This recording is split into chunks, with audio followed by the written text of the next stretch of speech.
My name's Antonio Nunez. I'm a member of Halao KKLE, which is a traditional hula group based in South San Francisco.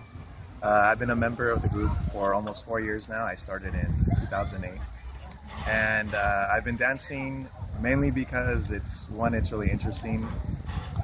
It's good exercise, but really hula means a lot more than that to me.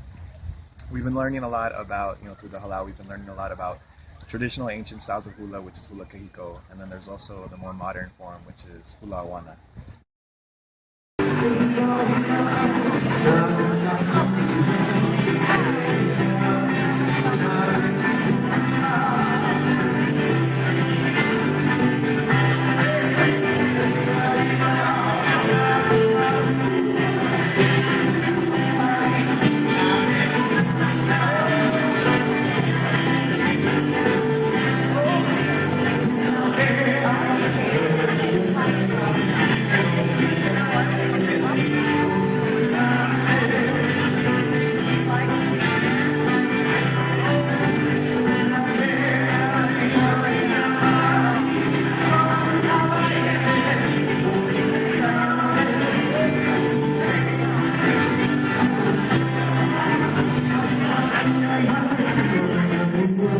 I'm Mexican American.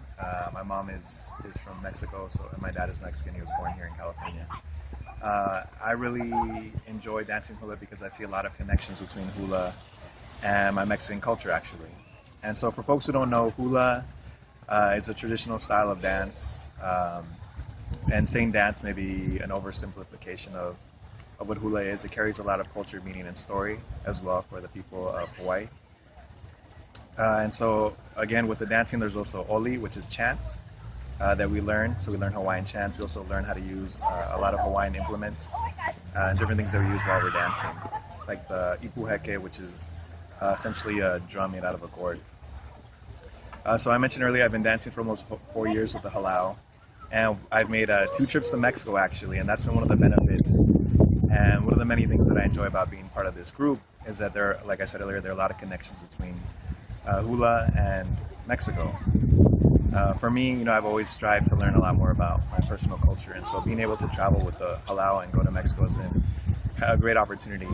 But actually, hula is actually more popular in Mexico than it is in the United States, which is really incredible to believe, but there are actually thousands and thousands of groups in Mexico. The style of hula there is a little different. It's been taught by hula teachers, kumus. Kumu is the term for a hula teacher. It's been taught by various kumus who have been going there for 20, 30 years, and there are actually people there who have been dancing hula for longer than I've been alive. So for me, the connection is not just the fact that I get to travel to Mexico and I translate for my kumu, but also there are a lot of similarities in the history and the culture of Hawaii and Mexico, in my opinion. There's definitely a pre and post contact type of culture, so pre-colonialist, pre-imperialist type of culture, and there's also the more modern, which of course grew after contact, post-contact. And so actually what a lot of people don't know is that modern hula actually has its origins in Mexico. So hula awana, which uses a lot of stringed instruments, like the guitar, for example, part of the origin comes from Mexican cowboys, vaqueros, who were actually sent to Hawaii to help King Kamehameha take care of cattle that he was given as a gift from the King of Spain. So receiving, I think it was about 200 cattle, he had no idea how to manage or where to put them or what to do with them. So I believe it was about 40 or 50 cowboys from Mexico were sent. And so along with, their cowboy skills, they also brought the guitar and other forms of Mexican culture. And this is, I believe, in the late 1800s, sometime in the 1800s, I'm not sure. But they brought the guitar, and so that helped birth the modern hula movement, hula awana, in some ways. So again, for me, hula is not just a form of dance, it's a culture, it's a community. I'm very grateful for the people that I've met in this hula halal. It's a way for me to reconnect to my culture in Mexico, and I love going with the group. I love learning about my own culture, and now I learn hula while I'm in Mexico, so it's kind of a nice process. It's a nice experience for me. But also just to add some more information about hula and hula culture, and to kind of explain the process of hula halal, a school has a teacher at the head of it, which is a kumu hula. And kumu, roughly translated, would mean source.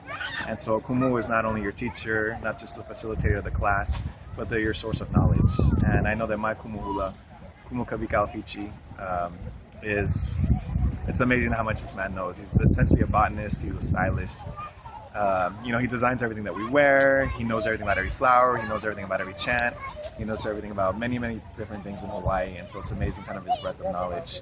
And so for that, I appreciate going to the halau and learning kind of the origins and also being able to translate that into my present life. So Hula is not just an institution.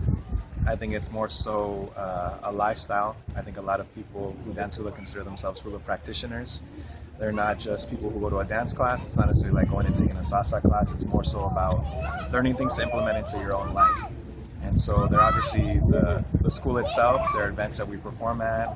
We go around the world. Like I said, we go to Mexico. We go around the U.S. We go to a lot of different other places.